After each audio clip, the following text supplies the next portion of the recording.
फागुन 21 अब चुनाव आउन मात्र 4 दिन बाँकी छ। यो चुनाव पहिलेको चुनावभन्दा फरक छ। जेनजी आन्दोलन पछिको यो पहिलो चुनावमा हामी केवल अनुहार हेरेर होइन, एजेन्डा हेरेर भोट हाल्ने तयारीमा छौँ। तर के हामीलाई थाहा छ दलहरूले लिखित रूपमा हामीसँग के वाचा गरेका छन्? घोषणा पत्र भनेको पार्टीले जनतालाई दिने लिखित करार हो। त्यो नपढी मत हाल्नु भनेको आँखा चिम्लेर सिग्नेचर गर्नु जस्तै हो। त्यसैले आज हामी तीन ठुला दल नेपाली काङ्ग्रेस, राष्ट्रिय स्वतन्त्र पार्टी र नेकपा एमालेको घोषणा पत्र के भन्ने छ र रियालिटी के हो भन्ने कुरा गर्छु। पहिलो, नेपाली काङ्ग्रेस। नारा छ समुन्नत नेपाल, सम्मानित नेपाली। काङ्ग्रेसले यसपटक गर्भदेखि मृत्युसम्मको सामाजिक सुरक्षालाई मुख्य प्राथमिकतामा राखेको छ।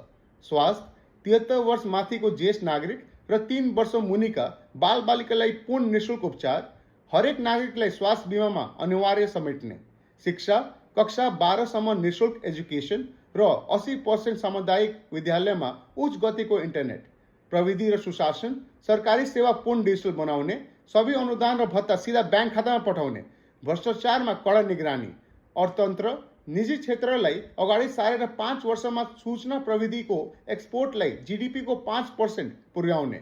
रियालिटी चेक गरौँ। अब काङ्ग्रेस लामो समय सत्तामा बसेको दल हो। सुशासन र डिजिटल सेवाको वाचा नयाँ होइन। प्रश्न एउटै हो, पहिले किन भएन र यसपालि के फरक हुन्छ? दोस्रो, राष्ट्रिय स्वतन्त्र पार्टी। उनीहरूले घोषणा पत्रलाई वाचा पत्र भनेका छन्। नागरिकसँग करार, राजनीतिक सुधार, सिधै जनताबाट चुनिएको प्रधानमन्त्री र मुख्यमन्त्रीको व्यवस्था, नेताहरूका लागि टर्म लिमिट, 1 पटक राष्ट्रपति, 2 पटक प्रधानमन्त्री, सुशासन, 2046 सालपछिका सबै पदमा बसेहरूको सम्पत्ति छानबिन गर्ने शक्तिशाली आयोग, सरकारी सेवामा ढिलाइ भए क्षतिपूर्ति दिने टाइम कार्ड प्रणाली, अर्थतन्त्र, वार्षिक 10 लाख रुपियाँसम्म कमाउनेलाई आयकरमा पूर्ण छुट, 7 वर्षभित्र प्रति व्यक्ति आय $3000 पुर्याउने र 12 लाख नयाँ रोजगारी सिर्जना गर्ने, प्रवास, विदेशमा बसे रहेका नेपालीलाई अनलाइन भोटिङको ग्यारेन्टी। रियालिटी चेक हेरौँ। प्रत्यक्ष निर्वाचित प्रधानमन्त्री र राइट टु कल जस्ता कुराका लागि संविधान संशोधन आवश्यक पर्छ, जुन संसदमा 2/3 बहुमत बिना सम्भव छैन। नयाँ पार्टी भएकाले काम गर्ने अनुभवमा चुनौती देखिन्छ। तेस्रो, नेकपा एमाले। नारा समृद्ध नेपाल, सुखी नेपाली। एमालेको घोषणा पत्र सङ्ख्यामा भरिएको छ।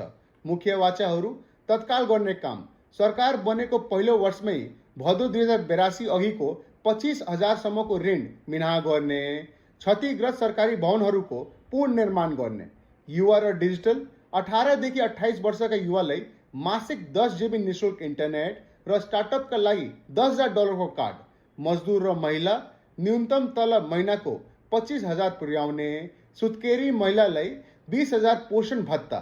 आर्थिक लक्ष्य 5 वर्षमा अर्थतन्त्रको आकार 100 खर्ब पुर्याउने, उद्योगको योगदान जीडीपीमा 20% पुर्याउने। अब रियालिटी चेक हेरौँ। 100 खर्बको अर्थतन्त्र बनाउन अहिलेको वृद्धि दरले पुग्दैन। यति धेरै वितरणमुखी कार्यक्रम, निःशुल्क इन्टरनेट, भत्ता, ऋण मिनाका लागि बजेट कहाँबाट आउँछ भन्ने प्रश्नको जवाब घोषणा पत्रमा स्पष्ट छैन। यो चुनौतीपूर्ण देखिन्छ।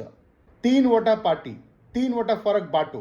काङ्ग्रेसले सम्मान र सुरक्षाको कुरा गरेको छ, रासोपाले प्रणाली र तिथि बदल्ने वाचा गरेको छ भने एमालेले वितरण र ठुला अङ्कमा जोड दिएको छ।